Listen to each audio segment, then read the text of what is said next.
All right, first things first. I got home Saturday night. My mom and dad were at my house, and they come to every game like everybody around here knows. And my mom just ripped me a new one. Was all over me about my language during the game. There were a couple of times during the game that I did lose it. Didn't realize I was as loud as I was, and said some inappropriate things for children and others. So I apologize first to my mom, my dad, and then to the fans and the young kids here at the game Saturday night. And I will work to continue to be better in that phase. So I'm sorry. Now, any questions? What are some of the words that you were saying? Yeah, I was going to say, what phrases can you use? They were not. We'll bleep it all out. Not appropriate for young kids. It was a moment where I get fired up because people don't do what they're supposed to do, and yet they want all this praise and glory. And when they do something like, I give you an example. I'm not going to mention any players' names, but a guy catches the ball and they celebrate. Then 3 plays later, he doesn't even block and almost gets one of our players seriously injured. And I've seen that happen in the past. And to me, it's you want to celebrate when things are done right. Then you got to take them when things are done wrong. And my expectations are that you do your job, whether it's as a receiver to catch the ball and go score a touchdown, or block for other guys so they can have long yardage. I will give the young man credit later down. He was doing that, and I did, acknowledge that and told him I thought that was a great job by him down the line. And so I think he learned from his mistake, and we got better for it. The second one was a lack of complete show of disrespect for the opposing team by what one of our players did. And, I'm not going to put up with that. When I pleasantly asked him to go to the locker room, I might have used some words that were inappropriate for that occasion. So again, I apologize, and I'm ready to move forward from that. So. All right. So going to the game itself, just kind of how'd you think the team performed overall throughout 56-0, pretty impressive. 14-0 or 42-0 at half. Just kind of take us through it. From where we were from Thursday night to Friday morning, losing about 35 players off our dress list. We sat down as a defensive staff and actually put in a completely new defense just for this game, and made it as simple as possible. At the time that we did this, we only had 2 defensive backs that were going to suit up and play.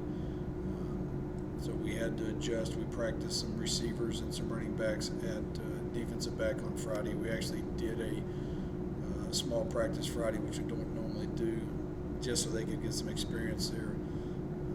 Went with 4 defensive linemen.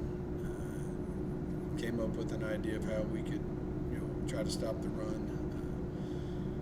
Offensively, we had to shuffle around some offensive linemen and get them right. Our running backs were pretty much intact. We lost a lot of receivers, a lot of guys, young guys that could have played and gotten a lot of experience in the game. But overall, I give North American credit. They came out and did some things that we had not seen before. Their quarterback played a heck of a game, and it was a spark for them. They lined up in some formations that we hadn't seen them run the last 3 games, and marched down the field on us, and we held them on a 4th down on the first drive, and I think they held the ball almost 10 minutes. So, my hat's off to them and the coaching staff for coming up with a plan. Their first-year program, they knew that they would be outmatched, I believe, and they came up with a plan to take it to us, and they did. Once we got adjusted to it defensively, I thought our defensive line played extremely well after that first drive. And again, I thought our offense, with Nick hitting Chase on the first touchdown, sparked us and got us going a little bit. There's obviously so many challenges with COVID, but you might also have a unique situation where you're seeing players on the field that maybe you wouldn't have expected to play. Have you kind of seen the benefits of COVID a little bit in that way, or? I think we see the benefits a little bit, but I think it'll be very beneficial through the spring and going into next fall for these guys to have had that experience. I think that a lot of guys, these freshmen that normally wouldn't play, or young guys that normally wouldn't play, hopefully they got a chance to play Saturday night and they understand what it's like to be out on the field for game day and to perform in front of the crowd. Hopefully that gives them something to make them hungrier to come out and practice harder and know that I know what's out there now. Now, it's not just the vision of what they can do by playing, but it's more of, hey, I've been out there. I want more of this, and it's hopefully that drives them to compete better in practice and compete this spring to make sure that they are one of the ones next fall that are out there playing. So I think that's the biggest thing. It is good to see a lot of young guys get a lot of reps and in live competition. They understand the speed of the game is a little bit quicker than it is in practice. And I think that's part of what our goal was when we started this and said we were going to play this fall and get as many games as we could. We knew that this could be an issue coming forward, and it's like I sat down with Michael McBroom on Friday and I said we can play. I said it doesn't. We got quarterbacks, we got position guys, we can make things happen. And to me, that's as coaches what you have to do. You have to adapt to every situation. It's like a halftime adjustment, but we just had to do it, 48 hours for the game. And it's what you got to do nowadays. So it's kind of fun, to be able to do little different things and see those kids go out there and play. But I just want 1 year of it. Let's get this over with and let's go back to normal next year. What's it say about the depth and talent of your roster that you can put guys out there that don't play defense or don't play that position and they go out there and put up that kind of performance? Well, I think when we go recruiting, we look for guys that, in the state of Texas, you don't see a lot of guys playing both ways anymore, especially at the big schools. So when we went through the roster to see who could possibly switch over from offense to defense, we started looking at who had experience back there. I actually called guys and said, have you ever played defensive back? And, Brandon Blair was one of them. He said, when I was a sophomore. I said, okay, you got some experience. And a guy like Jake Cosper had played in New Mexico and had played defensive back. So we worked him out there, and he actually got in the game and played a little bit and made a tackle on defense. And Seth Hogan, who was really good on offense for us, had played safety, so we worked him out. And we just needed to prepare for what the worst possible scenarios. So I think it's good depth-wise. And I think it's just going to build with them having the experience to more depth coming up in the years to come. And I think it puts something out there for high school seniors and juniors that are looking to come to a place that, hey, we're not scared to go out and play regardless. A lot of these other teams have been because they're not playing. But it doesn't matter to us. There's a standard and a expectation for any young man that comes and puts on a West Texas A&M uniform and has to perform at a high level. And I thought our young kids stepped in there and did that. So, if there are any guys looking for a place and want to come, we got 3 games left. We're playing more games than any Division II school out there. And come on up and see what it's like game day in November, the 14th, 21st, and 28th, and see what we have to offer. One of those defensive backs that was able to play was Satchel Escalante. Can you just kind of talk about what he provides to the defense? Obviously, he scored the touchdown, but he seems to hit people a lot, too. He provides a lot of laughs every time he runs with that big neck brace on that he has to wear. And he actually said the other day after that touchdown, he goes, I'm not taking this thing off. I've got a touchdown a game. So, we got him back late. He was the guy that the university had to look into contact tracing. And they approved him, I believe, Friday night. So we knew we were going to get him back, but he just provided leadership back there for us more than anything. He was here in the spring for our shortened spring, but you could tell the way he did things off the field in the weight room and in the classroom that he has a chance to be special in terms of leadership for us. Then we got to see him on the field, and I think it just brings a tenacity. He got injured early in the Angelo State game the first time we played him, fought back and has come through it. I just think that our guys feed off a man like him because of what he's been able to do off the field more than on the field, and it's just translating to what he's done on the field. And right now with that neck brace, he's got 2 touchdowns in 2 games, so I'm not going to let him take it off whether he wants to or not. what do you know so far about Missouri Western? Just kind of preview that. I know it's a couple weeks out, but what kind of preview do you I have? know they played hard against Central Arkansas. It was a lot closer game than the score indicates. We do. I have seen it was on ESPN3, so we were able to watch some of it before our game the other night. And I think they're big and they're physical. I know their offensive coordinator.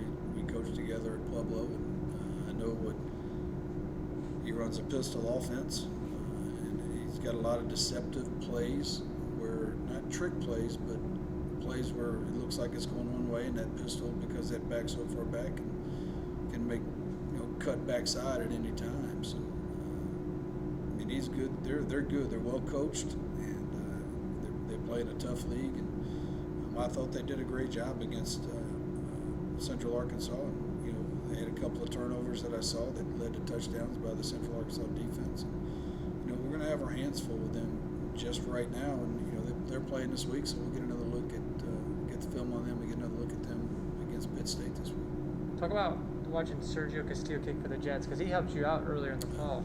How cool is that? He still owes me an extra large shirt from the Jets. I don't know if I'll wear it around here, but Sergio came out and helped us. He had a couple of tryouts before the Jets, and he always contacted me and texted me. I've gotten to know him pretty well. I asked him to come out here and help us and help our kickers. And, as you can tell, he's done a good job with them. Our kicking has been improved dramatically over the last year. And he just wanted a shot, and he's kind of like any high school kid waiting for the opportunity.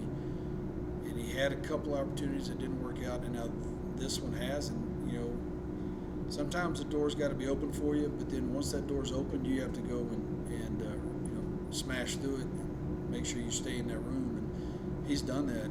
What, he had 3 or 4 field goals yesterday? So it might be the leading scorer for the Jets right now. But credit to him, and I'm proud of him, because I know how hard he's worked in dealing with him and seeing him around here and him helping us. And every time a kicker's come to me and say, "Coach, what I need to do," I said, "Just remember what Sergio taught you," because I don't have a clue.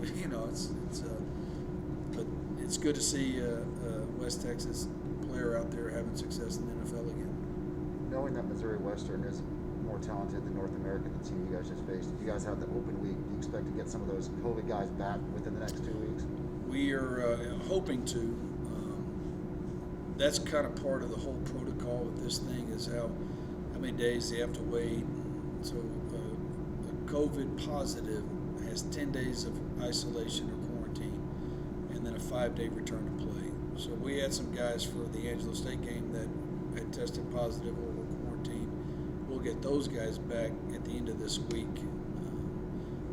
As we prepare these other guys, we can get back, I believe, on Thursday. There's some timelines for some can come back Wednesday, some Thursday, and some Friday, based on when the contact tracing started. So we're going through that right now, and we're trying to find ways to. Number one, I want to make sure that those guys that are in quarantine are staying in shape. That we can do send them some exercises, make sure a lot of them are back home because they can spend it there. And they're getting the work they need to stay in shape in order to play. And it's that time. I've got a rule that says if you don't practice Tuesday or Wednesday, then you can't play in the game. Well, I got to throw that out because of COVID-related things and what's going on. So we're going to have a lot of virtual meetings with those guys, and hopefully they'll be in shape and ready to play when we play Missouri Western. We'll get them back at least one day, and that's not going to cut it to be ready to play a team like Missouri Western. So we're going to have to trust that they do a lot of things on their own and be ready to go.